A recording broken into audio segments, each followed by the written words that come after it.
പ്രാർത്ഥനയോടുകൂടി നമുക്ക് ഇന്നത്തെ ധ്യാനവും പഠനം ആരംഭിക്കാം. ദൈവത്തിൻ്റെ പരിശുദ്ധാത്മാവ് ഞങ്ങളിലേക്ക് ഇറങ്ങി വരണമെന്ന് പ്രാർത്ഥിക്കുന്നു. ശ്രോതാക്കളിലേക്ക് ആത്മാവ് ഇറങ്ങിച്ചെന്നിട്ട് കർത്താവെ അവരുടെ കേൾക്കുന്ന വചനം അവരുടെ ഹൃദയത്തിൽ ആഴമായി പതിയാനും കർത്താവിനുള്ള സ്നേഹത്താൽ നിറയുവാനും കർത്താവിനെ രക്ഷകനായി സ്വീകരിച്ച് രക്ഷയുടെ അനുഭവത്തിലേക്ക് കയറി വരുവാനും പരിശുദ്ധാത്മാവ് സഹായിച്ച് കൃപ കൊടുക്കണമെന്ന് പ്രാർത്ഥിക്കുന്നു. അടിയനെ അനുഗ്രഹിക്കണമേ. വാക്കുകൾ തരണമേ. വാ തുറന്ന് സംസാരിക്കുമ്പോൾ പരിശുദ്ധാത്മാവ് തന്നെ സംസാരിക്കണം. ആഴമായ അർത്ഥതലങ്ങളിലേക്ക് ആത്മാവ് ഞങ്ങളെ നടത്തണം. ദൈവവചനങ്ങളുടെ ആഴത്തിലേക്ക് ഇറങ്ങിച്ചെല്ലുവാൻ ഞങ്ങളുടെ ഹൃദയങ്ങളിൽ നീ തുറന്ന് ഞങ്ങളുടെ അസ്ഥികളിലേക്ക് അത് തുളച്ചു കയറുവാൻ തക്കവണ്ണം ദൈവത്തിൻ്റെ പരിശുദ്ധാത്മാവ് ഇടപെടണമേ. കൃപ തരണമേ. ആത്മശക്തി തരണമേ. യേശു കർത്താവിൻ്റെ നാമത്തിൽ തന്നെ ആമീൻ. ഇന്ന് നമ്മൾ ധ്യാനിക്കുകയും പഠിക്കുകയും ചെയ്യുന്നത് എഫേസോസ് 5-ാം അധ്യായം 28-29 വാക്യങ്ങളാണ്. 28-ാം അധ്യായം 28-ാമത്തെ വാക്യം ഞാനിപ്പോൾ വായിക്കാം. അതുപോലെ തന്നെ ഭർത്താക്കന്മാർ ഭാര്യമാരെ സ്വന്തം ശരീരത്തെ എന്ന പോലെ സ്നേഹിക്കണം. ഭാര്യയെ സ്നേഹിക്കുന്നവൻ തന്നെ തന്നെയാണ് സ്നേഹിക്കുന്നത്.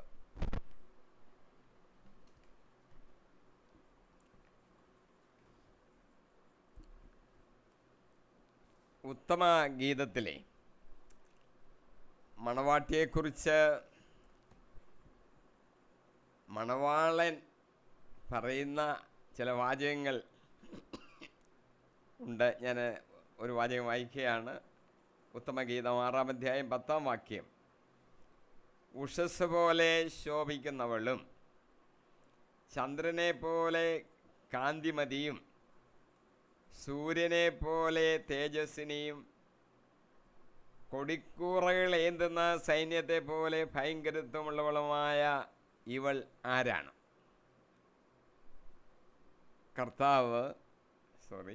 ഭർത്താവ് ഭാര്യയുടെ ആത്മീയ സൗന്ദര്യത്തെ കീർത്തിച്ചുകൊണ്ട് പാടിയ ഒരു പാട്ടാണത്. യഥാർത്ഥത്തിൽ ബാഹ്യമൗടികളല്ല, യഥാർത്ഥ അലങ്കാരം. പത്രോസ് നമ്മളെ അത് പ്രത്യേകം പഠിപ്പിക്കുന്നുണ്ട്. 1 പത്രോസ് 3:3, 4, 5 വാക്യങ്ങളിൽ ബാഹ്യ മോടികളായ പിന്നിയ മുടിയോ സ്വർണ്ണാഭരണമോ വിശേഷ വസ്ത്രങ്ങളോ അല്ല നിങ്ങളുടെ അലങ്കാരം. പിന്നെയോ ദൈവസന്നിധിയിൽ വിശിഷ്ടമായ സൗമ്യവും ശാന്തവുമായ ആത്മാവാകുന്ന അനശ്വര രത്നമണിഞ്ഞ ആന്തരിക വ്യക്തിത്വമാണ് യഥാർത്ഥ അലങ്കാരം. ദൈവത്തിൽ പ്രത്യാശ വച്ചിരുന്ന വിശുദ്ധ സ്ത്രീകൾ മുമ്പ് ഇപ്രകാരം തങ്ങളെ തന്നെ അലങ്കരിക്കുകയും തങ്ങളുടെ ഭർത്താക്കന്മാർക്ക് വിധേയരായിരിക്കുകയും ചെയ്തിട്ടുണ്ട്.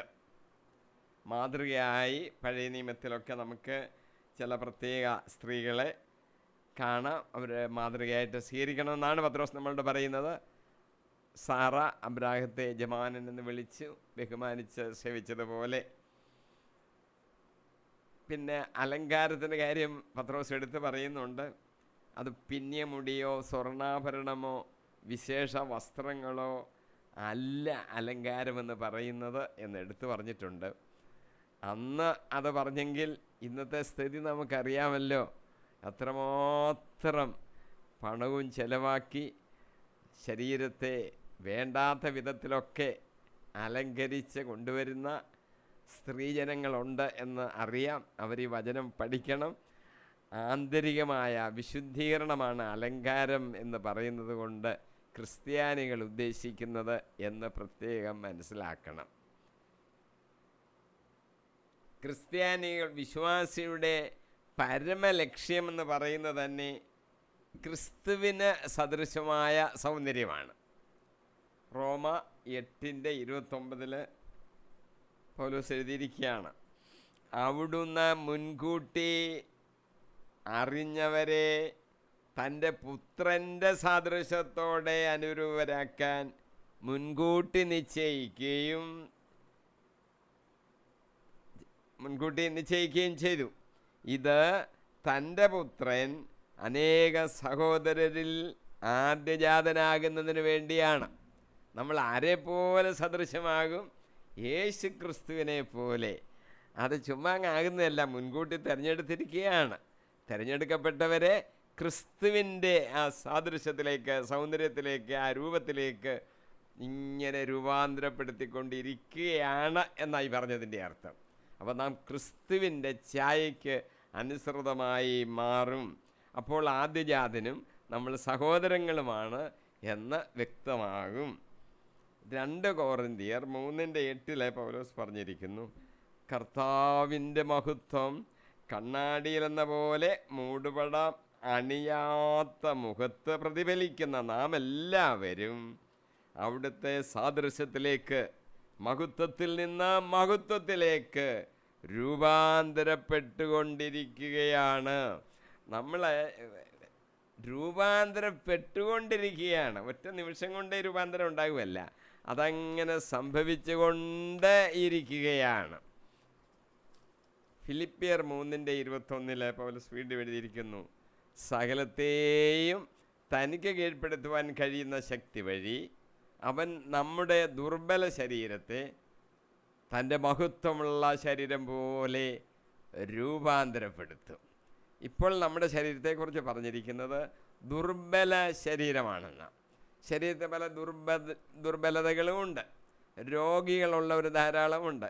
കട്ടിലേൽ നിന്ന് എഴുന്നേക്കാൻ വയ്യാത്തവരുണ്ട്. എഴുന്നേറ്റാലും നടക്കാൻ വയ്യാത്തവരുണ്ട്. ദുർബലമായ ശരീരം. ഈ ശരീരം ഇങ്ങനെയല്ല ഇനി ഇരിക്കാൻ പോകുന്നത്. അത് യേശുക്രിസ്തുവിൻ്റെ മഹത്വമുള്ള ആ ശരീരം പോലെ രൂപാന്തരപ്പെടും. അതാണ് നമ്മുടെ പ്രത്യാശ. അത് സംഭവിക്കുന്ന കാര്യമാണ്. കൊളോസോസ് 3:10 പൗലോസ് എഴുതിയിരിക്കുന്നു, സമ്പൂർണ്ണ ജ്ഞാനം കൊണ്ട് സൃഷ്ടാവിൻ്റെ പ്രതിച്ഛായയ്ക്ക് അനുസൃതമായി നവീകരിക്കപ്പെടുന്ന പുതിയ മനുഷ്യനെ നമ്മൾ ധരിക്കണം. യോഹന്നാൻ അപ്പോസ്തലൻ ഇതിനെക്കുറിച്ച് പറയുന്നുണ്ട്. 1 യോഹന്നാൻ 3:2 എഴുതിയിരിക്കുന്നു, പ്രിയപ്പെട്ടവരെ, നാം ഇപ്പോൾ ദൈവത്തിൻ്റെ മക്കളാണ്. നാം എന്തായി തീരുമെന്ന് ഇതുവരെയും വെളിപ്പെട്ടിട്ടില്ല. ഇപ്പോൾ നമ്മൾ ദൈവത്തിൻ്റെ മക്കളാണ്. കൂടുതൽ ശ്രേഷ്ഠത എന്തോ ആകും, അത് ഇപ്പം നമ്മളോട് പറഞ്ഞിട്ടില്ല. എങ്കിലും ഒരു കാര്യം നാം അറിയുന്നു, അവിടുന്ന് പ്രത്യക്ഷനാകുമ്പോൾ നാം അവിടുത്തെ പോലെയാകും. അവിടുന്ന് ആയിരിക്കുന്നത് പോലെ നാം അവിടുത്തെ കാണുകയും ചെയ്യും. ദൈവം ഏത് രീതിയിലാണ് ആയിരിക്കുന്നത് അതുപോലെ നാം അവിടുത്തെ കാണും. മോശയെയും കണ്ടില്ല, പൗലോസ് അപ്പോസ്തലനും കണ്ടില്ല, ദൈവം ദൈവമായിരിക്കുന്ന പോലെ ആരും കണ്ടില്ല. നാം അങ്ങനെ കാണും.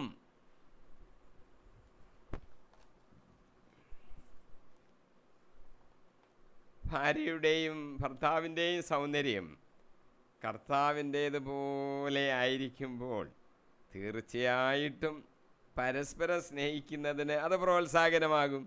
സൗന്ദര്യം ഒരു തടസ്സമായി മാറത്തില്ല. കാരണം രണ്ടുപേരും കർത്താവിനെ പോലെ സൗന്ദര്യമുള്ളവർ. അപ്പോൾ ആ സ്നേഹത്തിന് ഒരു പ്രോത്സാഹനം ലഭിക്കും. അപ്പോൾ ഈ സൗന്ദര്യമെന്ന് പറയുന്നത് ജീവിതത്തിൻ്റെ വിശുദ്ധിയാണെന്ന് നമ്മൾ ഓർക്കണം. പത്രോസ് നമ്മോട് ഈ കാര്യത്തെക്കുറിച്ച് പറയുന്നുണ്ട്. 1 പത്രോസ് 1:16 ഇങ്ങനെ എഴുതപ്പെട്ടിരിക്കുന്നു, ഞാൻ പരിശുദ്ധനായിരിക്കുന്നത് കൊണ്ട് നിങ്ങളും പരിശുദ്ധരായിരിക്കുവീൻ. ദൈവം പരിശുദ്ധനായിരിക്കുന്നത് കൊണ്ട് നമ്മളും പരിശുദ്ധരായിരിക്കുവീൻ. അതിൽ തന്നെ 18ഉം 19ഉം വാക്യങ്ങളിൽ എഴുതിയിരിക്കുന്നു, പിതാക്കന്മാരിൽ നിന്ന് ലഭിച്ച വ്യർത്ഥമായ ജീവിത രീതിയിൽ നിന്ന് നിങ്ങൾ വീണ്ടെടുക്കപ്പെട്ടത് നശ്വരമായ വെള്ളിയോ സ്വർണമോ കൊണ്ടല്ല എന്ന് നിങ്ങൾ അറിയുന്നുവല്ലോ. കറയോ കളങ്കമോ ഇല്ലാത്ത കുഞ്ഞാടിൻ്റേതുപോലെയുള്ള ക്രിസ്തുവിൻ്റെ അമൂല്യ രക്തം കൊണ്ടത്രേ. നാം വീണ്ടെടുക്കപ്പെട്ടത് ക്രിസ്തുവിൻ്റെ അമൂല്യ രക്തം കൊണ്ടാണ്.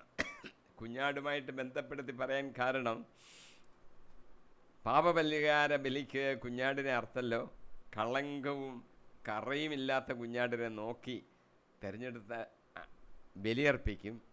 ഇവിടെ നമുക്ക് വേണ്ടി ബലിയർപ്പിക്കപ്പെട്ടവൻ കറയോ കളങ്കമോ ഇല്ലാത്ത ദൈവത്തിൻ്റെ കുഞ്ഞാടാണ്. ആ രക്തം കൊണ്ടാണ് നമ്മൾ വീണ്ടെടുക്കപ്പെട്ടത്. അതിനെക്കുറിച്ച് നമ്മൾ കൂടുതൽ ധ്യാനിക്കുകയാണല്ലോ ഈ ആഴ്ചയിലൊക്കെ.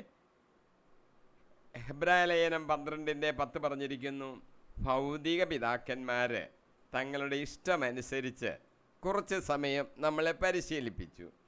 എന്നാൽ ദൈവം നമ്മെ പരിശീലിപ്പിക്കുന്നത് നമ്മുടെ നന്മയ്ക്കും തൻ്റെ പരിശുദ്ധിയിൽ നാം പങ്കുകാരാകുന്നതിനും വേണ്ടിയാണ്.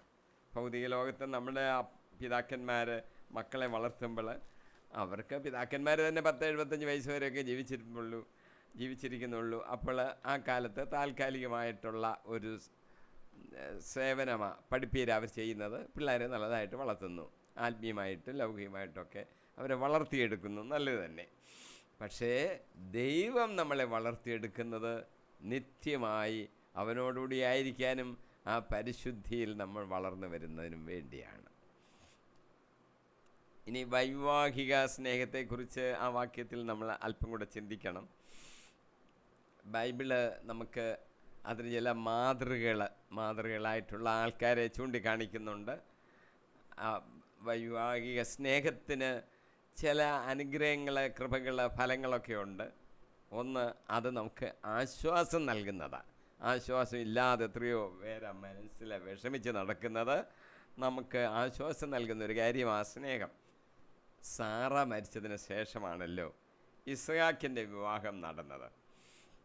അമ്മ മരിച്ചതിൽ ഇസ്ഹാക്ക് ദുഃഖിതനായിരുന്നു. അബ്രാഹത്തിൻ്റെ നിർദ്ദേശപ്രകാരം വസ്തുക്കളുടെ മേൽ നോട്ടക്കാരനായ എലിയാസാർ പോയി അന്വേഷിച്ചാണ്, സ്വന്തം നാട്ടിൽ പോയി അന്വേഷിച്ചിട്ട് റെബേക്കായെ ഇസ്ഹാക്കിന് ഭാര്യയായി തിരഞ്ഞെടുത്ത് വീട്ടിലേക്ക് കൊണ്ടുവന്നു. 24:67 പറയുന്നു, ഇസ്ഹാക്ക് അവളെ തൻ്റെ അമ്മ സാറായിയുടെ കൂടാരത്തിലേക്ക് കൂട്ടിക്കൊണ്ടുപോയി. അവൻ അവളെ ഭാര്യയായി സ്വീകരിച്ചു. അവൻ അവളെ സ്നേഹിച്ചു. അങ്ങനെ അമ്മയുടെ വേർപാടിൽ ദുഃഖിച്ചിരുന്ന അവന് ആശ്വാസം ലഭിച്ചു. ഭാര്യയെ സ്നേഹിച്ചു. അവന് ഒരു ദുഃഖത്തിൽ നിന്ന് ഇപ്പോൾ ആശ്വാസം ലഭിച്ചു. ഭാര്യാഭർത്തൃ സ്നേഹം മറ്റ് ദുഃഖങ്ങളിൽ നിന്ന് ആശ്വാസം പ്രദാനം ചെയ്യുന്നതാണ്. ഭർത്താക്കന്മാർ ദുഃഖിച്ചിരിക്കുകയോ അവരുടെ മുഖം വാടിയിരിക്കുകയോ ആയി കാണുമ്പോൾ ഭാര്യമാർക്ക് തങ്ങളുടെ സ്നേഹം കൊണ്ട് അവരെ ആശ്വസിപ്പിക്കുവാൻ കഴിയും. രണ്ടാമതൊരു ഫലമെന്ന് പറയുന്നത് ജോലി ഭാരം ലഘൂകരിക്കപ്പെടും. അതിനും ബൈബിളിലൊരു ഉദാഹരണമുണ്ട്. ഉൽപ്പത്തി 29:20 റാഹേലിന് വേണ്ടി യാക്കോബ് 7 കൊല്ലം പണിയെടുത്തു. റാഹേലിനെ വിവാഹം കഴിക്കാൻ ആഗ്രഹിച്ച് ലാബാൻ്റെ വീട്ടിൽ നിൽക്കുക. റാഹേലിനെ വിവാഹം കഴിക്കാൻ വേണ്ടി 7 കൊല്ലം പണിയെടുത്തു. അവളോടുള്ള സ്നേഹം മൂലം ആ വർഷങ്ങൾ ഏതാനും നാളുകളായേ അവന് തോന്നിയുള്ളൂ. ജോലി ചെയ്തതിൻ്റെ ഭാരമൊന്നും തോന്നുന്നില്ല. സ്നേഹമാണ് അതിൻ്റെ കാരണം. മൂന്നാമതൊരു ഫലമെന്ന് പറയുന്നത് സ്നേഹം കൊണ്ട് നിറയ്ക്കും. സുഭാഷിതങ്ങൾ 5:19 പറഞ്ഞിരിക്കുന്നു, അവൾ ചന്തമുള്ളൊരു മാൻപേട, സുന്ദരിയായ മാൻപേട തന്നെ. അവളുടെ സ്നേഹം സദാ സന്തോഷം കൊണ്ട് നിറയ്ക്കട്ടെ. അവളുടെ പ്രേമം നിന്നെ എപ്പോഴും ലഹരി പിടിപ്പിക്കട്ടെ. വിലയ്ക്ക് വാങ്ങാൻ കഴിയുന്നൊരു കാര്യമല്ല ഈ സ്നേഹം. ഉത്തമ ഗീതത്തിലെ 8:7 വാക്യം പറയുന്നു, ജലസഞ്ചയങ്ങൾക്ക് പ്രേമാഗ്നിയെ കെടുത്താനാവില്ല. പ്രേമം വിലയ്ക്ക് വാങ്ങാൻ സർവസമ്പത്തും കൊടുത്താലും അത് അപഹാസ്യമാകുകയുള്ളൂ. അത് നമ്മൾ അറിഞ്ഞിരിക്കണം. ഇതിൻ്റെ ഒരു പ്രത്യേകത ഭാര്യമാർക്ക് മാത്രമേ മാതൃസ്ഥാനത്തേക്ക് കയറാനും ആ മാതൃസ്നേഹം നൽകാനും കഴിയുകയുള്ളൂ. ഒരാൾ എന്തിനാണ് ഒരു അമ്മയുടെ സ്ഥാനം, അല്ലെങ്കിൽ ഭാര്യയായെങ്കിലേ അമ്മയാകാനൊക്കെ ഉള്ളൂ. അമ്മയ്ക്ക് മാത്രമേ അമ്മയുടെ ആ മാതൃസ്നേഹം മക്കളിലേക്ക് കാണിക്കാനൊക്കത്തുള്ളൂ. ചില ദൃഷ്ടാന്തങ്ങൾ നമുക്ക് ബൈബിളിൽ കാണാം. ഹാഗാർ കുട്ടിയോട് കാണിച്ച ഒരു സ്നേഹം. സാറായുടെ നിർബന്ധപ്രകാരം ഹാഗാറിനെ അബ്രാഹാം വീട്ടിൽ നിന്ന് ഇറക്കി വിട്ടു. കുഞ്ഞിനെയും കൊണ്ട് അവൾ ബേർഷേബ മരുഭൂമിയിൽ എത്തിച്ചേർന്നു. വെള്ളം അങ്ങ് തീർന്നു. കുട്ടി ഉറക്കെ കരയാൻ തുടങ്ങി. കുട്ടിയുടെ കരച്ചിൽ ദൈവം കേട്ടു. ദൈവം ഹാഗാറിൻ്റെ കണ്ണ് തുറന്നു. അവൾ ഒരു കിണർ കണ്ടു. ബേർഷേബ മരുഭൂമിയിൽ ഒരു കിണർ കണ്ടു. ഉൽപ്പത്തി 21:19-20 വാക്യങ്ങളിൽ പറയുന്നു, അവൾ ചെന്ന് തുകൽ സഞ്ചി നിറച്ച് കുട്ടിക്ക് കുടിക്കാൻ കൊടുത്തു. ദൈവം ആ കുട്ടിയോടുകൂടി ഉണ്ടായിരുന്നു. അവൻ മരുഭൂമിയിൽ പാർത്തു. അവൻ വളർന്നു സമർത്ഥനായൊരു വില്ലാളിയായി തീർന്നു. സോളമൻ രാജാവിൻ്റെ കാലത്ത് ഒരമ്മ കാണിച്ച സ്നേഹം. ഒരു വീട്ടിൽ തന്നെ താമസിക്കുന്ന 2 സ്ത്രീകൾ, 2 പേരും പ്രസവിച്ചത് 3 ദിവസത്തെ വ്യത്യാസത്തിന് മാത്രമാണ്. ഒരു രാത്രിയിൽ അതിൽ ഒരു കുഞ്ഞങ്ങ് മരിച്ചുപോയി. ജീവനുള്ള കുഞ്ഞ് എൻ്റേതാണ് എന്ന് 2 പേരും തർക്കിച്ചു. പ്രശ്നം സോളമൻ രാജാവിൻ്റെ അടുത്തെത്തി. ജീവനുള്ള കുഞ്ഞിനെ 2ആയി പകുത്ത് ഇരുവർക്കും കൊടുക്കുവാൻ സോളമൻ രാജാവ് കൽപ്പന കൊടുത്തു. 1 രാജാക്കന്മാർ 3:26-27 വാക്യങ്ങളിൽ, ഉടനെ ജീവനുള്ള കുഞ്ഞിൻ്റെ അമ്മ തൻ്റെ കുഞ്ഞിനെ ഓർത്ത ഹൃദയം നീറിപ്പറഞ്ഞു, യജമാനനെ, കുട്ടിയെ കൊല്ലരുത്, അവനെ അവൾക്ക് ജീവനോടെ കൊടുത്തുകൊള്ളുക. എന്നാൽ മറ്റവൾ പറഞ്ഞു, കുട്ടിയെ എനിക്കും വേണ്ട നിനക്കും വേണ്ട, അവനെ വിഭജിക്കുക. ഓരോ അമ്മയുടെ മനോഭാവം നമുക്ക് പിടികിട്ടിയല്ലോ. അപ്പോൾ രാജാവ് കൽപ്പിച്ചു, ജീവനുള്ള ശിശുവിനെ ആദ്യത്തെ സ്ത്രീ കൊടുക്കുക, ശിശുവിനെ കൊല്ലേണ്ടതില്ല. ജ്ഞാനിയായ സോളമൻ ഈ പ്രശ്നം തീർത്തു. ഒരമ്മയുടെ സ്നേഹം, ഹൃദയം നീറി അവൾ കരഞ്ഞു, എൻ്റെ മകനെ കൊടുത്തേര്, കൊല്ലരുത്, ജീവനോടെ ഇരിക്കണം. ഇതാണ് അമ്മയുടെ സ്നേഹം. പുതിയ നിയമത്തിലെ ഒരു കാനാൻകാരി സ്ത്രീ യേശുവിൻ്റെ അടുത്ത് വന്ന് അവിടെ മകൾക്ക് വേണ്ടി പ്രാർത്ഥിക്കുകയാണ്. കാനാൻകാരി സ്ത്രീ യേശുവിനോട് കരഞ്ഞ് അപേക്ഷിച്ചു, പിശാച് ബാധ്യതയായ എൻ്റെ മകളെ സുഖപ്പെടുത്തണമേ. എന്നാൽ മക്കളുടെ അപ്പമെടുത്ത് നായ്ക്കൾക്ക് കൊടുക്കുന്നത്, എറിഞ്ഞു കൊടുക്കുന്നത് ഉചിതമല്ല എന്ന് കർത്താവ് ഉത്തരം കൊടുത്തു. യഥാർത്ഥത്തിൽ അവളുടെ ആ വിശ്വാസത്തെ കർത്താവ് ഒന്ന് പരീക്ഷിച്ചതാണ്. മത്തായി 15:27-28 അവളൊരു ഉത്തരം പറഞ്ഞതായിട്ട് നമ്മൾ കാണുന്നു. അവൾ പറഞ്ഞു, അതെ കർത്താവേ, നായ്ക്കളും യജമാനന്മാരുടെ മേശയിൽ നിന്ന് വീഴുന്ന അപ്പക്കഷണങ്ങൾ തിന്നുന്നുണ്ടല്ലോ. യേശു പറഞ്ഞു, സ്ത്രീയെ, നിന്റെ വിശ്വാസം വലുതാണ്, നീ ആഗ്രഹിച്ചതുപോലെ നിനക്ക് ഭവിക്കട്ടെ. ആ സമയം മുതൽ അവളുടെ പുത്രി സൗഖ്യം ഉള്ളവളായി തീർന്നു. എന്ത് പ്രശ്നമുണ്ടെങ്കിലും തടസ്സം പറഞ്ഞാലും കർത്താവിൽ നിന്ന് നേടിയെടുത്തേ പോവുകയുള്ളൂ. കനാൻകാരിയുടെ വിശ്വാസമാണ്. അവൾ കരഞ്ഞുകൊണ്ട് അപേക്ഷിച്ചു, നായ്ക്കൾ യജമാനൻ്റെ മേശയിൽ നിന്ന് വീഴുന്ന ആ അപ്പക്കഷണങ്ങൾ തിന്നുന്നുണ്ടല്ലോ. അവളുടെ വിശ്വാസം വലുതാണെന്ന് യേശു പ്രശംസിച്ചു. ഒരു സ്ത്രീയുടെ വിശ്വാസം വലുതാണെന്ന് യേശു പ്രശംസിച്ചിരിക്കുക. അപൂർവം ചിലരുടെ വിശ്വാസത്തെക്കുറിച്ച് കർത്താവ് അങ്ങനെ ഒരു പ്രശംസ നടത്തിയിട്ടുള്ളൂ. കാനാൻകാരി സ്ത്രീയുടെ വിശ്വാസം വലുതാണ്. ശിഷ്യന്മാരെക്കുറിച്ച് പലപ്പോഴും പറഞ്ഞിരിക്കുന്ന, അല്പവിശ്വാസികളെ നിങ്ങളെന്തിനു ഭയപ്പെട്ടു? ഇവിടെ കാനാൻകാരുടെ വിശ്വാസത്തെ യേശു പ്രശംസിക്കുന്നതായിട്ട് നമുക്ക് കാണാം. ആ പുത്രി അപ്പോൾ തന്നെ സൗഖ്യം ഉള്ളവളായി.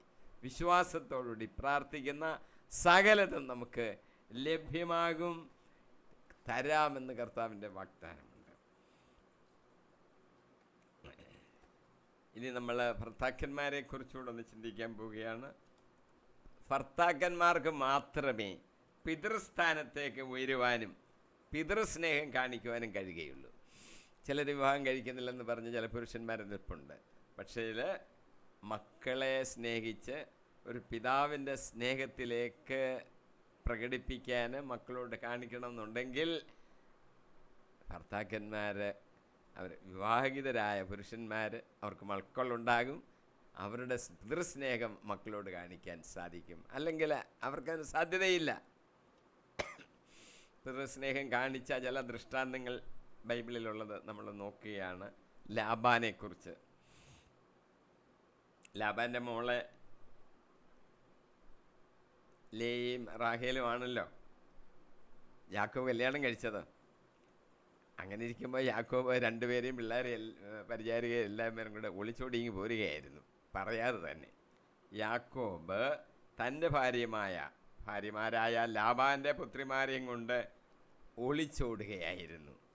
ലാബാൻ തിരക്കി ചെന്ന് ഗിലെയാദിലെ മലമ്പ്രദേശത്ത് കൂടാരമടിച്ചു. എന്നോട് പറയാതെ ഒളിച്ചോടി അങ്ങ് പോവുകയാണോ? 14 വർഷം അവിടെ, 14 കൂടുതൽ വർഷങ്ങൾ സേവിച്ചതാ, എന്നിട്ട് പറയാതെ ഇങ്ങ് പോകുന്നു. ഉൽപ്പത്തി 31, 27, 28 വാക്യങ്ങളിൽ ലാബാൻ ചോദിക്കുക, എന്നെ കബളിപ്പിച്ച് എന്നോട് പറയാതെ ഒളിച്ചോടിയത് എന്തിനാണ്? ഞാൻ ആഹ്ലാദത്തോടെ പാട്ടുപാടി കിന്നരവും വീണയും വായിച്ച് നിങ്ങളെ യാത്ര അയക്കുമായിരുന്നില്ലേ? എനിക്ക് എൻ്റെ പുത്രന്മാരെയും പുത്രിമാരെയും ചുംബിക്കുന്നതിന് അവസരം തരാഞ്ഞതെന്ത്? പുത്രന്മാരെയും പുത്രിമാരെയും ചുംബിച്ച് അനുഗ്രഹം കൊടുത്ത് പ്രാർത്ഥിച്ച പാട്ടുപാടി ഒക്കെ ഞാൻ വിട്ടയക്കുമായിരുന്നില്ലേ? ഇങ്ങനെ ഒളിച്ചോടിയത് എന്തിനാണ്? ഒരു പിതാവിന് മക്കളോടുള്ള ആ സ്നേഹം. വേറെ നമ്മൾ കാണുന്നത് യാക്കോബിന് തന്നെ ജോസഫിനോടുള്ള സ്നേഹമുണ്ട്. ജോസഫിനെ ഓർത്ത് വിലപിക്കുന്നൊരു ഭാഗമുണ്ട്. യാക്കോബിന് ഇളയ മകനായ ജോസഫിനോട് കൂടുതൽ സ്നേഹമുണ്ടായിരുന്നു. അതിനാൽ സഹോദരർക്ക് അവനോട് ഇഷ്ടമായിരുന്നില്ല. പിതാവിൽ നിന്ന കാര്യം മറച്ചു വെച്ച് സഹോദരന്മാർ ജോസഫിനെ മിദ്യാൻകാർക്ക് വിറ്റു. അവൻ്റെ ഉടുപ്പ് ആട്ടിൻ രക്തം പുരട്ടി പിതാവിനെ കാണിച്ചതിനാൽ പിതാവ് ദുഃഖിതനായി. സംഭവം നമ്മൾ എല്ലാവർക്കും അറിയാവുന്നൊരു സംഭവമാണ്. ഉൽപ്പത്തി 37-35 പറയുന്നു, അവൻ്റെ പുത്രന്മാരും പുത്രിമാരും അവനെ ആശ്വസിപ്പിക്കുവാൻ ശ്രമിച്ചു, എന്നാൽ അവർക്ക് കഴിഞ്ഞില്ല. ഒരു മകനെ ഓർത്തുള്ള വിലാപം, ആശ്വാസം. പുത്രന്മാരും പുത്രിമാരെയും കൂടെ എല്ലാം ശ്രമിച്ചിട്ടും യാക്കോബിന് ആശ്വാസം ഉണ്ടായില്ല. അവൻ പറയുകയാണ്, കരഞ്ഞുകൊണ്ട് തന്നെ, പാതാളത്തിൽ എൻ്റെ മകൻ്റെ അടുക്കലേക്ക് ഞാൻ പോകും എന്ന് പറഞ്ഞ് അവൻ തൻ്റെ മകനെ ഓർത്ത് വിലപിച്ചു. ഇതാണ് പിതാക്കന്മാർക്ക് മക്കളോടുള്ള സ്നേഹം. പിതാവിന് മാത്രമേ മക്കളെ ഇങ്ങനെ സ്നേഹിക്കാൻ കഴിയത്തുള്ളൂ. ജായിറോസ് എന്ന് പറയുന്ന പുതിയ നിയമത്തിൽ ആള് മകൾക്ക് വേണ്ടി യേശുവിനോട് പ്രാർത്ഥിക്കുകയാണ്. മർക്കോസ് 5:22 മുതൽ 24 വരെ. സിനഗോഗ് അധികാരികളിൽ ഒരുവനായ ജായിറോസ് അവിടെ വന്ന് യേശുവിൻ്റെ അടുത്ത് വന്ന് അവൻ യേശുവിനെ കണ്ട് കാൽക്കൽ വീണ് അപേക്ഷിച്ചു, എൻ്റെ കൊച്ചുമകൾ മരിക്കാറായി കിടക്കുന്നു, അങ്ങ് വന്ന് അവളുടെ മേൽ കൈകൾ വെച്ച് രോഗം മാറ്റി അവളെ ജീവിപ്പിക്കണമേ. വലിയ ഉന്നത സ്ഥാനത്തിലുള്ള ആളാണ്. യേശുവിൻ്റെ കാൽപാദങ്ങളിൽ വീണ് പ്രാർത്ഥിക്കുകയാണ്, മകൾക്ക് സൗഖ്യം കൊടുക്കണമേ.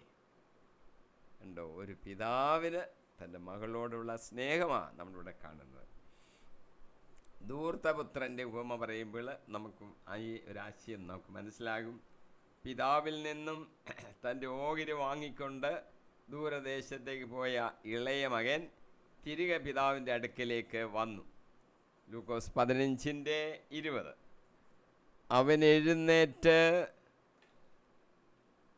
പിതാവിൻ്റെ അടുത്തേക്ക് ചെന്നു. ദൂരെ വച്ച് തന്നെ പിതാവ് അവനെ കണ്ടു. അവൻ മനസ്സലിഞ്ഞ് ഓടിച്ചെന്ന് അവനെ കെട്ടിപ്പിടിച്ച് ചുംബിച്ചു. ആശാഴ്ചയിൽ പ്രത്യേകം നമ്മൾ ധ്യാനിക്കുന്നൊരു വിഷയമാണ് പാപം ചെയ്ത് കർത്താവിൽ നിന്ന് അകന്നു പോയ നമ്മൾ തിരിച്ച് കർത്താവിൻ്റെ സന്നിധിയിലേക്ക് വരണം. സുബോധമുണ്ടാകുമ്പോൾ അങ്ങനെ ചെയ്യാനൊക്കും. സുബോധം വരണം. ലോകസംബന്ധമായ സുഖത്തിന് വേണ്ടി ഓടിയാൽ അത് നഷ്ടപ്പെടും. നമ്മളും ക്ഷാമത്തിൽ വീണുപോകും. തിരിച്ച് നമുക്ക് സുബോധം ഉണ്ടാകും. പിതാവിൻ്റെ അടുത്തേക്ക് തിരിച്ച് വരുമ്പോഴേ സന്തോഷം ഉണ്ടാകത്തുള്ളൂ. ധൂർത്തപുത്രൻ എന്താ പറഞ്ഞത്? എൻ്റെ പിതാവേ, നീ എന്നെ ഇനി ഒരു പുത്രൻ എന്നുള്ള നിലയിൽ കരുതണ്ട, ഞാൻ തെറ്റ് ചെയ്തു പോയി.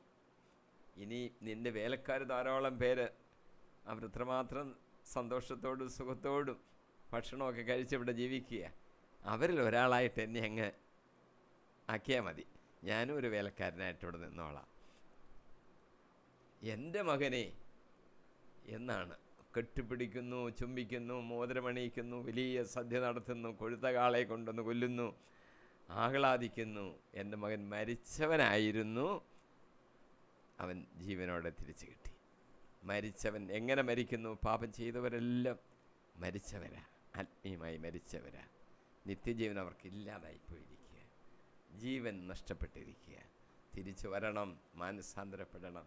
അതാ കർത്താവ് എല്ലാവരും നോക്കുന്നത്. കെട്ടിപ്പിടിച്ച് ചുംബിച്ചു. മൂത്തവൻ അസൂയ തോന്നി. അവൻ പറഞ്ഞു, എന്തിനാ ഇതെല്ലാം ഇങ്ങനെ പാഴ്ചെലവ്? ഞാൻ വേല ചെയ്തിട്ട് എനിക്കൊന്നും തന്നിട്ടില്ലല്ലോ. നമ്മൾ മനസ്സിലാക്കുന്നത് മൂത്തവനെ ഇപ്പോൾ പറയുന്ന വാചകത്തിൽ നിന്ന്, ഞാൻ നിനക്ക് ഇതുവരെ അടിമവേല ചെയ്തല്ലോ, എനിക്കൊന്നും ഒരു കൂട്ടുകാരോടുകൂടി ഇതുപോലൊരു ആഹ്ലാദത്തിന് ഒരാടിനെയും തന്നില്ലല്ലോ, ഒരു പശുക്കിടാവിനെ തന്നില്ലല്ലോ. അപ്പോൾ അവൻ ഇതുവരെയും ചെയ്തത് ഒരു ജോലിക്കാരൻ്റെ സ്ഥാനത്ത് നിന്നുകൊണ്ടാണെന്ന് അവൻ പറഞ്ഞതിൻ്റെ ഉള്ളിൽ. എൻ്റെ പിതാവിൻ്റെ സന്നിധിയിൽ ഞാൻ ആഹ്ലാദപൂർവ്വം സന്തോഷത്തോടുകൂടി വേല ചെയ്യുന്നു എന്ന് അവന് ചിന്തയില്ല. ഞാൻ വേല ചെയ്തത് ഒരു വേലക്കാരനെ പോലെയാണെന്ന് നാം പറയുന്നത്. നാം ക്രിസ്തുവിൻ്റെ സന്നിധിയിൽ നിൽക്കുമ്പോൾ നമ്മളൊരു കാര്യം മനസ്സിലാക്കണം. നമ്മൾ ബലഹീന ശരീരമെന്ന് നമ്മൾ നേരത്തെ തന്നെ ചിന്തിച്ചു. ബലഹീനരാണ്. പക്ഷെങ്കിൽ ഒരു കാര്യം നമ്മൾ ഓർക്കണം, യേശുവിൻ്റെ തിരുരക്തം കൊടുത്ത് നമ്മളെ ശുദ്ധീകരിച്ച് വില കൊടുത്താൻ വാങ്ങി മക്കളുടെ പദവിയിലേക്കാക്കിയിരിക്കുക. നാം യേശു ക്രിസ്തുവിൻ്റെ കൂട്ടവകാശികൾ, ദൈവത്തിൻ്റെ മക്കൾ, ദൈവമക്കൾ എന്ന് നമ്മൾ വിളിക്കപ്പെടുന്നു. യോഹന്നാൻ അങ്ങനെ പറഞ്ഞിരിക്കുന്നത്. നാം ദൈവത്തിൻ്റെ മക്കൾ. അപ്പോൾ നമ്മൾ വലിയൊരു സ്ഥാനത്തായിരിക്കുന്നത്. നമ്മൾ പാവം അപ്പുറത്ത് പുറകെ പോയി നിന്നോളാമെന്നല്ല, ദൈവത്തിൻ്റെ മക്കളുടെ സ്ഥാനത്താണ് നമ്മൾ നിൽക്കേണ്ടത്. ആ വിശുദ്ധി നമ്മളെ കാത്തോണം. നാം സന്തോഷിക്കണം. കർത്താവേ, എൻ്റെ മിടുക്കുകൊണ്ടല്ല, എൻ്റെ പ്രവൃത്തിയുടെ ഫലവുമല്ല, നിൻ്റെ കൃപയാൽ നീ എന്നെ രക്ഷിച്ചു, നിൻ്റെ പുത്രസ്ഥാനത്തേക്ക് എന്നെ നീ ഉയർത്തി. ഇതാ നമ്മൾ ഓർക്കേണ്ടത്. ഞാൻ വേലക്കാരനല്ല, ഞാൻ നിൻ്റെ മകനാണ്, അവകാശിയുമാണ് എന്ന് നമ്മൾ ഓർക്കണം. അപ്പോഴാണ് നമുക്ക് ഇതെല്ലാം കിട്ടുന്നത്. നമ്മൾ രൂപാന്തരപ്പെട്ടുകൊണ്ടിരിക്കുകയാണെന്ന് ഇന്ന് നമ്മൾ ചിന്തിച്ച കാര്യങ്ങൾ പ്രത്യേകം ശ്രദ്ധിക്കണം. ക്രിസ്തുവിൻ്റെ ഛായയിൽ നമ്മൾ രൂപാന്തരപ്പെട്ടുകൊണ്ടേയിരിക്കുകയാണ്. അപ്പോഴാണ് നമ്മളെ സഹോദരർ എന്ന് വിളിക്കുന്നതിന് അവന് മടി വരുന്നില്ല. അവൻ്റെ ഛായയിൽ തന്നെ ഇപ്പുറത്ത് നിൽക്കുന്ന ഒരാൾ ആരാ? എൻ്റെ സഹോദരൻ, എൻ്റെ സഹോദരൻ. ഇതാണ് കർത്താവ് പറയുന്നത്. ആരാണത്? എൻ്റെ സഹോദരൻ. ജോസഫ് തൻ്റെ സഹോദരങ്ങളെ കണ്ടപ്പോൾ ആദ്യം അറിയിച്ചില്ല, പക്ഷെ പിന്നീട് പറഞ്ഞൊരു, നിങ്ങൾ എൻ്റെ സഹോദരർ. പൊട്ടി കരഞ്ഞുപോയി. എൻ്റെ സഹോദരർ. ആ സ്നേഹം. യേശു ക്രിസ്തു നമ്മളെ എൻ്റെ സഹോദരൻ എന്ന് വിളിക്കുന്നു. അതിനവന് ലജ്ജയില്ല. ഇനി നമ്മൾ അടുത്ത വാചകം 5-ാം അധ്യായത്തിലെ 29-ാം വാക്യം നോക്കാം. ആരും ഒരിക്കലും സ്വന്തം ശരീരത്തെ വെറുക്കുന്നില്ലല്ലോ, ക്രിസ്തു സഭയെ എന്നതുപോലെ അവൻ അതിനെ പരിപോഷിപ്പിക്കുകയും പരിപാലിക്കുകയും ചെയ്യുന്നു. സ്വന്തം ശരീരത്തിൻ്റെ കാര്യമാണ്. നമ്മളാരും സ്വന്തം ശരീരത്തെ വെറുക്കുന്നില്ലല്ലോ. സഭയെ ക്രിസ്തു എന്നതുപോലെ അവൻ അതിനെ പരിപോഷിപ്പിക്കുകയും പരിപാലിക്കുകയും ചെയ്യുന്നു. നമ്മുടെ ശരീരത്തെ പരിപോഷിപ്പിക്കണം, അതിനെ പരിപാലിക്കണം. എല്ലാവരും അതിൽ ശ്രദ്ധയാണ്. ഒരു തലവേദന വന്നാൽ പെട്ടെന്ന് അതിന് മരുന്ന് കണ്ടുപിടിക്കും. കാലിന് വേദന വന്നാൽ അതിൻ്റെ മരുന്ന്, തിരുമൻ്റെ അടുത്ത് തിരുമുന്നു. ഡോക്ടറെ കാണണമെങ്കിൽ പെട്ടെന്ന് ഡോക്ടറെ കാണുന്നു, അല്ലെ മക്കളോട് പറയുന്നു എന്നെ ഡോക്ടറുടെ അടുത്ത് കൊണ്ടുപോകണം, സുഖമായിട്ട് ശരീരം ആയിരിക്കണം എന്നുള്ള ആഗ്രഹം എല്ലാവർക്കും ഉണ്ട്. അതിനവർ പരിശ്രമിക്കുന്നു. ആരും നിരാശരായി ആത്മഹത്യ ചെയ്യാനോ ഞാൻ അങ്ങ് രോഗിയായിട്ട് മരിക്കട്ടോ എന്ന് വിചാരിക്കാൻ പാടില്ല. എങ്കിലും പൊതുവെ എല്ലാവർക്കും ജീവിച്ചിരിക്കണമെന്ന് ആഗ്രഹം. അപ്പോൾ അതിനുള്ള ആ സംരക്ഷണം എല്ലാവരും ചെയ്യുന്നുണ്ട്. സ്വന്തം ശരീരത്തെ പരിപോഷിപ്പിക്കുന്നു, പരിപാലിക്കുന്നു. പട്ടിണി കിടക്കണമെന്ന് ആർക്കും ആഗ്രഹമില്ലല്ലോ. ആവശ്യമായ കൃത്യസമയങ്ങളിൽ ഭക്ഷണം, വെള്ളം, രുചിയുള്ള ആഹാരപദാർത്ഥങ്ങൾ കൂട്ടാൻ എല്ലാം വേണം. ആരും വേണ്ടെന്ന് പറയുന്നില്ല. കാരണം ശരീരത്തെ പരിപാലിക്കുകയാണ്, അതിനെ പരിപോഷിപ്പിക്കുകയാണ്. സ്വന്തം ശരീരത്തെ ആരും വെറുക്കുന്നില്ല. സഭ എന്ന് പറയുന്നത് അതിന് ഉദാഹരണം പൗലോസ് എടുത്ത് കാണിക്കുന്നത്, സഭ ക്രിസ്തുവിനാൽ പരിപോഷിപ്പിക്കപ്പെട്ടുകൊണ്ടിരിക്കുകയാണ്. സഭയെന്ന് പറഞ്ഞാൽ അത് ക്രിസ്തുവിൻ്റെ ശരീരമാണ്. അപ്പം പിന്നെ ക്രിസ്തു നമ്മളെ പരിപാലിക്കുകയും പോഷിപ്പിക്കുകയും ചെയ്യണമല്ലോ. ക്രിസ്തുവിൻ്റെ ശരീരം തന്നെയല്ലേ നമ്മൾ. റോമർ 12:5 നാം ഇങ്ങനെ വായിക്കുന്നു, നാം പലരാണെങ്കിലും ക്രിസ്തുവിൽ ഏക ശരീരമാണ്, എല്ലാവരും പരസ്പരം ബന്ധപ്പെട്ട അവയവങ്ങളുമാണ്. ഇത് നമ്മൾ ഓർക്കണം. നമ്മളിങ്ങനെ ഒന്ന് നോക്കുമ്പോൾ നമ്മൾ പലരായിട്ടാണ് നിൽക്കുന്നത്. നമ്മുടെ പള്ളിയിൽ ഒരു 500 പേരുണ്ടെന്ന് വിചാരിക്കുക. അപ്പം നമ്മുടെ പള്ളിയിൽ നമ്മൾ നോക്കുമ്പോൾ 500 പേര് പലരായിട്ട് നിൽക്കുന്നു. ഒരു കാര്യം നമ്മൾ ശ്രദ്ധിക്കണം, ഞാനൊരു ശരീരം മറ്റതൊരു ശരീരം, അങ്ങനെ നമ്മൾ പെട്ടെന്ന് ചിന്തിക്കുന്നത്. അങ്ങനെയല്ല.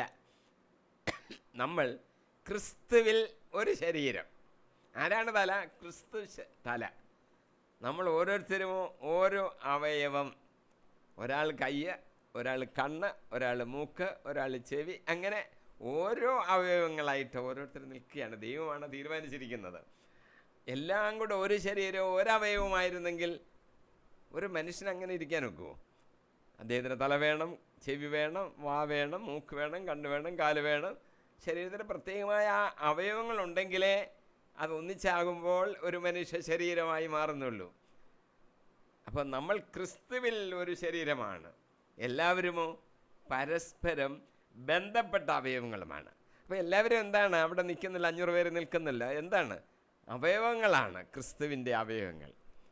എടുത്തു പറഞ്ഞിരിക്കുന്ന ഒരു കാര്യം, പരസ്പരം ബന്ധപ്പെട്ട അവയവങ്ങളാണ്. ഈ അവയവങ്ങൾക്കുള്ളൊരു പ്രത്യേകത, ശരീരത്തോട് ചേർന്ന് നിൽക്കണം. ശാഖ മുന്തിരിച്ചെടിയോട് ചേർന്ന് നിൽക്കുന്നില്ലെങ്കിൽ ഫലം പുറപ്പെടുവിക്കാനൊക്കത്തില്ല. ഈ അവയവങ്ങൾ ശരീരത്തോട് ചേർന്ന് നിൽക്കണം. ക്രിസ്തുവാകുന്ന തലയോട് ബന്ധപ്പെട്ടിരിക്കണം, എങ്കിലേ പ്രവർത്തിക്കാനൊക്കെ ഉള്ളൂ. എൻ്റെ കൈ മുറിച്ച് ഒരിടം കൊണ്ടുവച്ചാൽ പ്രവർത്തിക്കാനൊക്കുമോ? ഒരാളുടെ കണ്ണെടുത്ത് അങ്ങോട്ട് കൊണ്ടുവച്ചാൽ പ്രവർത്തിക്കാനൊക്കുമോ? ആ ശരീരത്തോട് യോജിച്ച് നിൽക്കണം. തലയാകുന്ന ക്രിസ്തുവിനോട് ചേർന്ന് നിൽക്കണം. ബന്ധപ്പെട്ട അവയവങ്ങളാണ്, വേറെ വേറെ അല്ല. വേറെ വേറെ ആയാൽ പ്രവർത്തിക്കാനൊക്കത്തില്ല. ബന്ധപ്പെട്ട അവയവങ്ങളാണ്. അവനത് ചെയ്യട്ടെ, ഞാൻ വേറെ ഇവിടെ ചെയ്തോളാമെന്നല്ല. എല്ലാവരും കൂടാണ്, ഒറ്റ അവയവങ്ങളായിട്ടാണ്. അതാണ് ബന്ധപ്പെട്ട അവയവങ്ങൾ എന്ന് പറയുന്നതിൽ നിന്ന്. 1 കൊരിന്ത്യർ 12:27 പറയുന്നു, നിങ്ങൾ ക്രിസ്തുവിൻ്റെ ശരീരവും ഓരോരുത്തരും അതിലെ അവയവങ്ങളുമാണ്.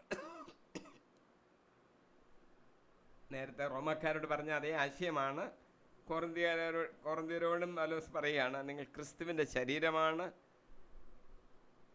ഓരോരുത്തരും അതിലെ അവയവങ്ങളുമാണ്. ബന്ധപ്പെട്ടിരിക്കണമെന്ന് മനസ്സിലാക്കിയല്ലോ. ബന്ധപ്പെട്ടിരുന്നെങ്കിലേ പ്രവർത്തിക്കാനൊക്കത്തുള്ളൂ. ഇനി ക്രിസ്തുവുമായിട്ടാണ് ബന്ധപ്പെടേണ്ടത്. ക്രിസ്തുവാണ് തല. ചിലർക്കൊരു പ്രശ്നമുണ്ട്, വേറെ ചില ആൾക്കാരെ ഒന്ന് ബന്ധപ്പെട്ട് നിന്നാലോ എന്ന് വിചാരിച്ച് ക്രിസ്തുവുമായിട്ട് ബന്ധപ്പെടാനൊരു ഭയമുണ്ട് ചിലർക്ക്. ഭയപ്പെടേണ്ട. അവൻ നമ്മുടെ സഹോദരൻ എന്നാണ് നമ്മൾ ചില നേരത്തെ കണ്ടത്. ക്രിസ്തുവിനോട് സംസാരിക്കുന്നതിൽ നമ്മൾ ഭയപ്പെടേണ്ട. അവൻ നമ്മുടെ പിതാവും ദൈവവും സൃഷ്ടാവുമാണെങ്കിലും നമ്മുടെ സഹോദരൻ, നമ്മളെ സഹോദരൻ എന്ന് വിളിക്കാൻ അവൻ ലജ്ജയില്ല. അതുകൊണ്ട് അവനുമായിട്ടാണ് നമ്മൾ ബന്ധപ്പെട്ട് നിൽക്കേണ്ടത്. ക്രിസ്തുവുമായിട്ട് ബന്ധപ്പെടാതെ, അവനോട് സംസാരിക്കാതെ, വേറെ തിരിഞ്ഞു നിന്ന് വേറെ ചില ആൾക്കാരോട് സംസാരിക്കുന്നതിനെക്കുറിച്ചല്ല സഭയെന്ന് പറയുന്നതെന്ന് പ്രത്യേകം ഓർത്തോണം. ക്രിസ്തുവുമായിട്ടാണ് നമ്മൾ സംസാരിക്കുകയും അവനാണ് നമ്മളെ അവനെയാണ് നമ്മൾ ആരാധിക്കുകയും ചെയ്യേണ്ടത് എന്ന് നമ്മൾ ഓർത്തോണം. നമുക്ക് സഭയോട് സ്നേഹം ഉണ്ടായിരിക്കണമല്ലോ. സഭയോടുള്ള നമ്മുടെ ആ സ്നേഹം എങ്ങനെയായിരിക്കണം? 1 തെസ്സലോനിക്ക 1:8 പൗലോസ് പറയുന്നു, നിങ്ങളോടുള്ള അതീവ താല്പര്യ നിമിത്തം ദൈവത്തിൻ്റെ സുവിശേഷം മാത്രമല്ല, ഞങ്ങളുടെ ജീവനെ തന്നെയും നിങ്ങൾക്കായി പങ്കുവെക്കാൻ ഞങ്ങൾ സന്നദ്ധരായി. കാരണം നിങ്ങൾ അത്രമാത്രം ഞങ്ങളുടെ വാത്സല്യഭാജനങ്ങളായിരുന്നു. പൗലോസ് വലിയ സുവിശേഷ പ്രാസംഗികനാണല്ലോ. ലോകത്തിൻ്റെ അതിർത്തികൾ വരെയും സുവിശേഷം എത്തിച്ച ഇതുപോലൊരു വ്യക്തി ക്രിസ്തീയ സമൂഹത്തിൽ, ക്രിസ്തീയ ചരിത്രത്തിൽ വേറെ കാണുമെന്ന് തോന്നുന്നില്ല. ജീവനെ തന്നെ ത്യജിച്ച് എല്ലാം ചെയ്യുന്നു. അത്രമാത്രം കഷ്ടപ്പാടുകളൊക്കെയാണ് പൗലോസ് സഹിച്ചത്. ഇവിടെ പൗലോസ് പറയുന്നത്, തെസ്സലോനിക്കക്കാരോട് പറയുന്നത്, ഞാൻ നിങ്ങളോട് സുവിശേഷം അറിയിച്ചു എന്ന് മാത്രമല്ല കാര്യം,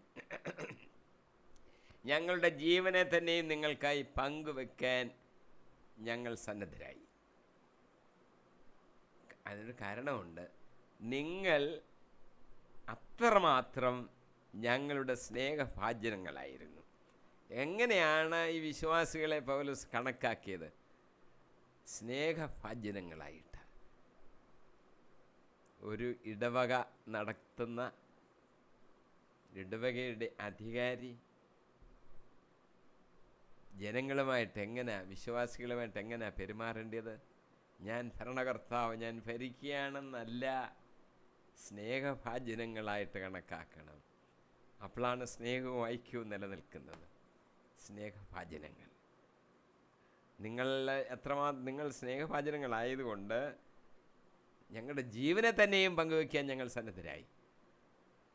വഴക്ക് പറഞ്ഞ് ബഹളമുണ്ടാക്കി ഇവരെ നിശ്ചലമാക്കി നിർത്താനല്ല പരിശ്രമിക്കേണ്ടത്. അവരെ സ്നേഹിക്കണം. ഞങ്ങളുടെ ജീവൻ നിങ്ങൾക്ക് വേണ്ടി പങ്കുവെക്കുവാൻ ഞങ്ങൾ സന്നദ്ധരാണ് എന്ന് ആ രീതിയിലായിരിക്കണം നമ്മൾ പെരുമാറേണ്ടത്. സഭയോട് പൗലോസിന് കരുതലുണ്ടായിരുന്നു. അപ്പോസ്തലപ്രവൃത്തികൾ 20:31 പൗലോസ്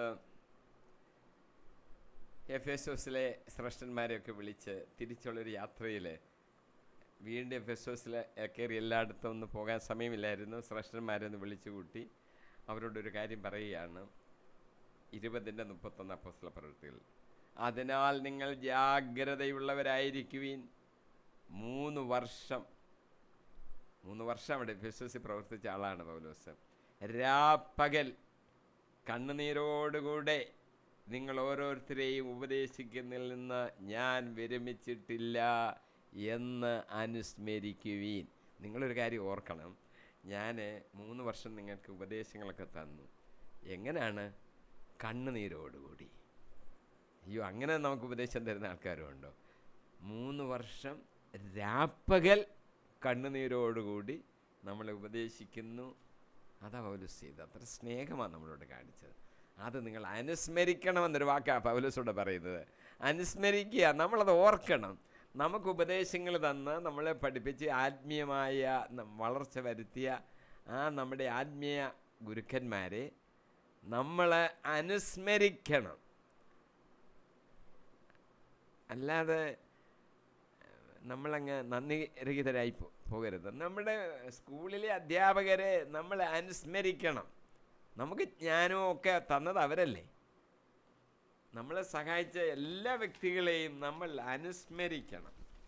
കാരണം അവരല്ലേ നമുക്ക് ഈ ജ്ഞാനവും ഒക്കെ തന്ന് ഈ രൂപത്തിൽ, ഈ പരുവത്തിൽ ഇങ്ങനെയൊക്കെ നമ്മളെ ആയിത്തീരുവാൻ ഇടയാക്കിയത്.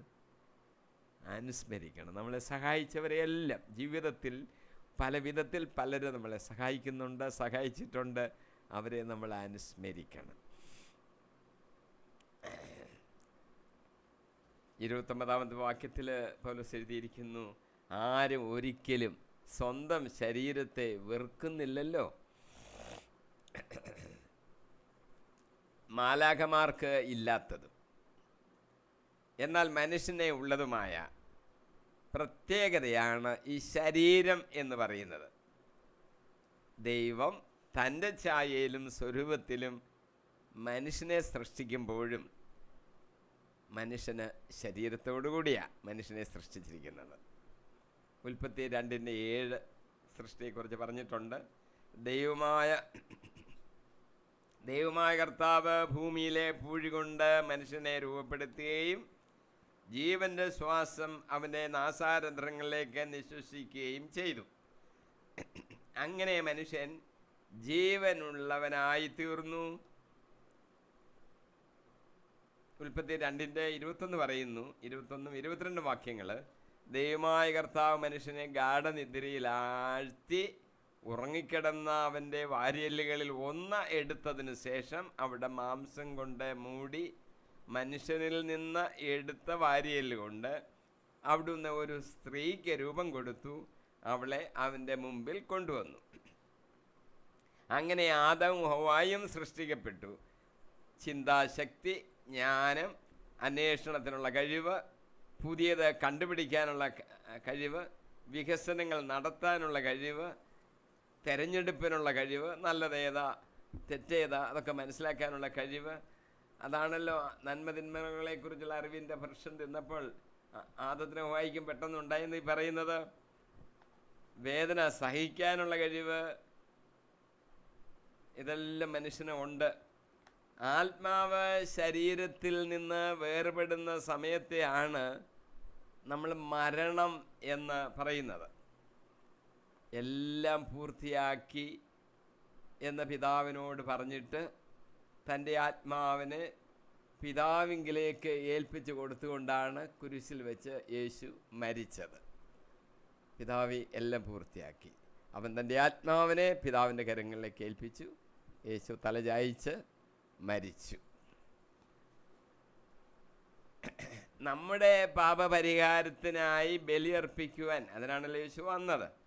അതിന് ഒരു ശരീരം ആവശ്യമാണ്. അതുകൊണ്ടാണ് യേശു ശരീരമെടുത്ത് മനുഷ്യനായി ഈ ഭൂമിയിലേക്ക് വന്നത്. അങ്ങനെ അവൻ മനുഷ്യപുത്രനായി ഇവിടെ അവതരിച്ചു. ആദത്തെയും ഹവ്വായെയും സൃഷ്ടിച്ച് ഭാര്യാഭർത്താക്കന്മാരായി ജീവിക്കാൻ ഏദൻ തോട്ടത്തിലാക്കി കഴിഞ്ഞ സംഭവം വിവരിച്ചിട്ട് ഭർത്താക്കന്മാരുടെ ആ അവിഭാജ്യത പ്രത്യേകം ബൈബിളിൽ എഴുതിയിട്ടുണ്ട്. യേശു തന്നെയും പലപ്പോഴും അത് ഉദ്ധരിച്ചിട്ടുണ്ട്. വിവാഹ ആശീർവാദത്തിൻ്റെ സമയത്ത് നമ്മുടെ പള്ളികളിൽ നമ്മൾ അച്ഛന്മാരൊക്കെ അത് വായിച്ച് ദമ്പതികളെ കേൾപ്പിക്കുന്നു, എല്ലാവരെയും അത് കേൾപ്പിക്കുന്നു. ഉൽപ്പത്തി 2:24-25 പുരുഷൻ മാതാപിതാക്കളെ വിട്ട് ഭാര്യയോട് ചേരും, അവർ ഒറ്റ ശരീരമായി തീരും. പുരുഷനും അവൻ്റെ ഭാര്യയും നഗ്നരായിരുന്നുവെങ്കിലും അവർക്ക് ലജ്ജ തോന്നിയിരുന്നില്ല. സ്വന്തം ശരീരത്തെ ആരും ഒരിക്കലും വെറുക്കുന്നില്ലല്ലോ എന്ന് പറയുമ്പോൾ ഭാര്യയും ഭർത്താവും ഒറ്റ ശരീരമാകും എന്ന വചനം കൂടി നമ്മൾ ഓർക്കണം. ജീവൻ നിലനിർത്താൻ ശരീരം ആവശ്യമായിരിക്കുന്നത് കൊണ്ട് ശരീരം ആരോഗ്യത്തോടുകൂടി കാത്തു സൂക്ഷിക്കുവാനുള്ള കടമ മനുഷ്യനുണ്ട്. എങ്കിലല്ല ജീവൻ നിലനിർത്താനൊക്കെ ഉള്ളൂ. ആരോഗ്യത്തിന് ആവശ്യമായ ഭക്ഷണം കഴിക്കേണ്ടതാണ്. ഭക്ഷണം കഴിക്കാതെ അങ്ങ് ഇരിക്കാൻ പാടില്ല. കാര്യം നമ്മുടെ ശരീരത്തിൻ്റെ ആരോഗ്യത്തിന് ആവശ്യമാണ്. ഒത്തിരി അങ്ങ് വലിച്ചു വാരി അകത്തിടരുത്. അത് കുടത്തിൽ സാധനങ്ങൾ ഇങ്ങനെയല്ല എടുത്തിടുന്ന പോലെ ആകും. അങ്ങനെയല്ല, ആവശ്യത്തിനുള്ള ഭക്ഷണം, കൂടുതലും ആകരുത്, അത് കുറച്ച് കളയുകയും വേണ്ട. അതുകൊണ്ടാണ് യേശു പഠിപ്പിച്ചത്, അന്നന്ന് വേണ്ട ആഹാരം ഇന്ന് ഞങ്ങൾക്ക് നൽകണമേ. അന്നന്ന് വേണ്ട ആഹാരം ഇന്ന് ഞങ്ങൾക്ക് നൽകണമേ. അങ്ങനെ പ്രാർത്ഥിക്കാനാണ് യേശു പഠിപ്പിച്ചത്. അപ്പം ഇന്ന് വേണം, ഇന്നത്തേക്കുള്ളത്. നാളത്തേക്കുള്ളത് നാളെ കർത്താവ് തരും. 40 വർഷം, 40-ൽ കൂടുതലായി കാണും, ഇസ്രായേൽ ജനത്തിന് ഭക്ഷണമായി മന്നയും കാടപ്പക്ഷിയും പാറയിൽ നിന്ന് വെള്ളവും പുറപ്പെടുവിച്ച് കൊടുക്കുവാൻ ദൈവം തിരുമനസ്സായത് അവർക്ക് ജീവൻ നിലനിർത്തണ്ടേ, അവരെ സംരക്ഷിക്കണ്ടേ. കർത്താവ് ചെയ്തു കൊടുത്തു. അതാണ് അപകടത്തിനും രോഗത്തിനുമുള്ള സാധ്യത വരാതെ നമ്മൾ ശ്രദ്ധിക്കണം. അപകടമുണ്ടാകുന്ന ആവശ്യമില്ലാത്ത കാര്യങ്ങളിൽ ചെന്ന് അങ്ങോട്ട് തലകൊടുത്ത് വീഴരുത്. ഈ പ്രാവശ്യം നമുക്കറിയാമല്ലോ എത്രയോ കുട്ടികളാണ് വെള്ളത്തിൽ വീണ് മരിക്കുന്നു. Accident, car accident, bike accident ഉണ്ടാകുന്നു. അതങ്ങനെ ധാരാളം പേര് അങ്ങനെ മരിക്കുന്നു എന്ന് നമുക്കറിയാം. അപകടത്തിനും രോഗങ്ങൾക്കുമുള്ള സാധ്യത വരാതെ നമ്മൾ ശ്രദ്ധിക്കണം. രോഗങ്ങൾക്ക് വേണ്ടി മരുന്ന് ദൈവം കരുതി തന്നിട്ടുണ്ട്, അത് നമ്മൾ മനസ്സിലാക്കിക്കോണം. മത്തായി 21:22 നമ്മളോട് വളരെ വ്യക്തമായിട്ടൊരു കാര്യം പറയുന്നു: വിശ്വാസത്തോടുകൂടെ പ്രാർത്ഥിക്കുന്നതെല്ലാം നിങ്ങൾക്ക് ലഭിക്കും. അത് നമ്മൾ ഓർക്കണം. ചെറുതായിട്ടൊരു വാചകം, ശക്തമായ ഒരു വാചകമാണ്. മത്തായി 21:22 വിശ്വാസത്തോടെ പ്രാർത്ഥിക്കുന്നതെല്ലാം നിങ്ങൾക്ക് ലഭിക്കും. അത് ഹൃദയത്തിൽ നിങ്ങൾ എഴുതി വെച്ചേക്കണം, എപ്പോഴും ഓർക്കണം. വിശ്വാസത്തോടു കൂടെ പ്രാർത്ഥിക്കുന്നതെല്ലാം നിങ്ങൾക്ക് ലഭിക്കും. വിശ്വാസത്തോടു കൂടെ പ്രാർത്ഥിക്കുന്നത് എല്ലാം നിങ്ങൾക്ക് ലഭിക്കും. വിശ്വാസത്തോടുകൂടി പ്രാർത്ഥിക്കുന്നതെല്ലാം നിങ്ങൾക്ക് ലഭിക്കും. ഒരു 20 കാര്യം നമ്മൾ ചോദിച്ചാൽ 15 എണ്ണം തന്നേച്ച് 5 എണ്ണം പിന്നെ തരാം എന്ന് കർത്താവ് പറയത്തില്ല. 20 എണ്ണം ചോദിച്ചാൽ 20 കിട്ടും. പ്രാർത്ഥിക്കുന്നതെല്ലാം നിങ്ങൾക്ക് ലഭിക്കും. വിശ്വാസത്തോടുകൂടി പ്രാർത്ഥിക്കുന്നതെല്ലാം നിങ്ങൾക്ക് ലഭിക്കുമെന്ന് യേശു കർത്താവ് അസന്നിഗ്ധമായി പറഞ്ഞിരിക്കുന്നത് കൊണ്ട് വിശ്വാസത്തോടുകൂടി രോഗശാന്തിക്ക് വേണ്ടി പ്രാർത്ഥിക്കുമ്പോൾ രോഗശാന്തി ലഭിക്കും. കൊല്ലരുത് എന്ന പ്രത്യേകം കൽപ്പന നമുക്ക് നൽകപ്പെട്ടിരിക്കുന്നതുകൊണ്ട് നമ്മുടെ ജീവൻ സംരക്ഷിക്കുവാനുള്ള ഉത്തരവാദിത്വം നമുക്കുണ്ട്. നമ്മുടെ ജീവൻ എന്ന് പറയുമ്പോൾ മറ്റുള്ളവരുടെ ജീവനും നമ്മൾ ഉത്തരം നൽകേണ്ടവരാണ്. കായലിൻ്റെ ഹാബേലിൻ്റെ ഒക്കെ പ്രവൃത്തി നമുക്കറിയാമല്ലോ. കായലിനോട് കർത്താവ് ചോദിച്ചത്, എൻ്റെ സഹോദരൻ എവിടെ? ഹാബേൽ എവിടെ? സഹോദരൻ്റെ ജീവന് നമ്മൾ അതിന് ഉത്തരം പറഞ്ഞു കൊടുക്കേണ്ടി വരും. നമ്മളെ ഏൽപ്പിച്ചിരിക്കുക. ശരീരത്തിൻ്റെ ആരോഗ്യം പോലെ തന്നെ പ്രാധാന്യം അറിയിക്കുന്നതാണ് മനസ്സിൻ്റെ ആരോഗ്യവും. ആവശ്യമായ സന്ദർഭങ്ങളിൽ ചികിത്സ തേടണം. ആത്മഹത്യക്കുള്ള പ്രവണതകൾ ചിലരിൽ ഉണ്ടാകുന്നു. ആകുലതകൾ കൊണ്ടോ പ്രശ്നപരിഹാരത്തിന് മാർഗങ്ങൾ കണ്ടെത്താൻ കഴിയാത്തത് കൊണ്ടോ ജീവൻ ഒടുക്കുന്നവർ ഉണ്ട്. സ്കൂള്, കോളേജ് തലത്തിൽ കൗൺസിലിങ്ങിലുള്ള സൗകര്യങ്ങൾ ഏർപ്പെടുത്തേണ്ടതാണ്. ഗവൺമെൻറ് തലത്തിൽ ചെയ്യാൻ സാധിക്കുന്നതെല്ലാം നടപ്പാക്കണം. മനുഷ്യജീവൻ ഇല്ലാതായി പോകുന്ന മറ്റൊരു സന്ദർഭമാണ് പ്രകൃതി ദുരന്തങ്ങൾ. പ്രകൃതി ദുരന്തങ്ങൾ ഉണ്ടാകുവാൻ സാധ്യതയുള്ള ഭാഗങ്ങളിൽ നിന്നും ജനങ്ങൾ മാറി താമസിക്കുകയും അതിനുവേണ്ട സൗകര്യങ്ങൾ ചെയ്തു കൊടുക്കുവാൻ ഗവൺമെൻറ്റും മതസ്ഥാപനങ്ങളും ശ്രദ്ധിക്കേണ്ടതാണ്. പുനരധിവാസ ക്രമീകരണങ്ങൾ എത്രയും വേഗം ചെയ്തു കൊടുക്കേണ്ടതാണ്. വന്യമൃഗങ്ങളാൽ കൊല്ലപ്പെടുന്നത്, തെരുവുനായ്ക്കളുടെ ശല്യം വളരെയാണല്ലോ ഇപ്പോൾ, വിഷപ്പാമ്പുകളാൽ നാശമടയുന്നവർ എന്നിവയെല്ലാം നമ്മുടെ നാട്ടിൽ വർദ്ധിച്ചു വരുന്നു. വേണ്ട പോംവഴികൾ എത്രയും വേഗം നടപ്പിൽ വരുത്തേണ്ടതാണ്. ജീവൻ സംരക്ഷിക്കേണ്ട ചുമതല ഓരോ വ്യക്തിക്കും, സമൂഹത്തിനും, സേവന സംഘങ്ങൾക്കും, മതസ്ഥാപനങ്ങൾക്കും, സർക്കാരുകൾക്കും ഉള്ളതാണ്. വളരെയധികം ഊന്നി പറയേണ്ട ഒന്നാണ് ലോക സമാധാനത്തെക്കുറിച്ച്. യുദ്ധമില്ലാതാക്കാൻ ഏതാനും സാധാരണ വ്യക്തികൾ ആഗ്രഹിക്കുന്നത് കൊണ്ട് മാത്രം സാധിക്കുന്നതല്ല. രാഷ്ട്രങ്ങൾ സമാധാന ചർച്ചയ്ക്ക് തയ്യാറാകണം. ഒരു രാജ്യത്തിനോ ഏതാനും രാജ്യങ്ങൾക്കോ മാത്രമല്ല, ജീവനും മറ്റ് നഷ്ടങ്ങൾ ഉണ്ടാകുന്നത് അനേക രാജ്യങ്ങൾക്കാണ്. വിലവർധന, പട്ടിണി മരണം തുടങ്ങിയവയെല്ലാം അതിൻ്റെ അനന്തരഫലങ്ങളാണ്. സമാധാനത്തിന് വേണ്ടി നമുക്ക് പരിശ്രമിക്കാം. സ്വന്തം ശരീരത്തെ സ്നേഹിക്കണമെന്ന് പറയുമ്പോൾ മനുഷ്യജാതി മുഴുവനും ഏകോദര സഹോദരങ്ങൾ എന്ന് മനസ്സിലാക്കി എല്ലാവരെയും സ്നേഹിക്കണമെന്ന് അതിന് അർത്ഥമാകുന്നു. ഞാൻ എൻ്റെ സഹോദരൻ്റെ കാവൽക്കാരൻ കൂടിയാണ്. ശരീരത്തിൽ ഒരവയവം വേദന അനുഭവിക്കുമ്പോൾ ശരീരം മുഴുവനുമാണ് വേദന അനുഭവിക്കുന്നത്. ഇതുപോലെ ഒരാളുടെ വേദന ഏക ശരീരമായിരിക്കുന്ന മാനവരാശിയുടെ വേദനയാണ്. ശരീരത്തെ വെറുക്കരുത് എന്ന് പറയുമ്പോൾ ശരീരത്തെ സ്നേഹിക്കണമെന്നാണ് അതിൻ്റെ അർത്ഥം. ഓരോ വ്യക്തിയും തന്നെ സ്നേഹിക്കണം. അപ്പോഴാണ് നിന്നെപ്പോലെ തന്നെ നിൻ്റെ സഹോദരനെയും സ്നേഹിക്കുക എന്ന യേശുവിൻ്റെ കൽപ്പനയുടെ വ്യാപ്തി നമുക്ക് മനസ്സിലാകുകയുള്ളൂ. 29 വാക്യമാണ് നമ്മളിപ്പോൾ ചിന്തിച്ചത്. ഇന്ന് നമ്മൾ പഠിക്കുകയും ധ്യാനിക്കുകയും ചെയ്തത് എഫേസ്യർ 5-ന്റെ 28-29 വാക്യങ്ങളാണ്. ക്രിസ്തീയ മണവാട്ടിയുടെ ആത്മീയ സൗന്ദര്യത്തെക്കുറിച്ച് നാം ചിന്തിച്ചു. നാം ക്രിസ്തു സദൃശമായ ലക്ഷ്യം വയ്ക്കുന്നത്. നാം നമ്മെ തന്നെ ശുദ്ധീകരിക്കണം. വൈവാഹിക സ്നേഹത്തിൻ്റെ പ്രത്യേകതകളൊക്കെ നമ്മളൊന്ന് ചിന്തിച്ചു. മാതൃപിതൃ സ്ഥാനങ്ങളിലെ കർത്തവ്യങ്ങളും പദവികളും നാം ഗ്രഹിച്ചു. സഭ ക്രിസ്തുവിൻ്റെ ശരീരമാണെന്ന ആശയം നാം വിശദീകരിച്ചു. നാം സ്വന്തം ശരീരത്തെ ഒരിക്കലും വെറുക്കരുത്, എല്ലാവരെയും സ്നേഹിക്കുക. അടുത്ത എപ്പിസോഡിൽ 156 എപ്പിസോഡിൽ എഫേസ്യർ 5-ന്റെ 30 മുതൽ നമുക്ക് പഠിക്കുകയും ധ്യാനിക്കുകയും ചെയ്യാം. പരിശുദ്ധാത്മാവ് നമ്മളെ നടത്തി പരിപാലിക്കട്ടെ. വചനങ്ങൾ നിങ്ങളുടെ ഹൃദയത്തിൽ ആയിരിക്കട്ടെ. യേശു കർത്താവിൻ്റെ വിലയേറിയ നാമത്തിൽ തന്നെ. ആമീൻ.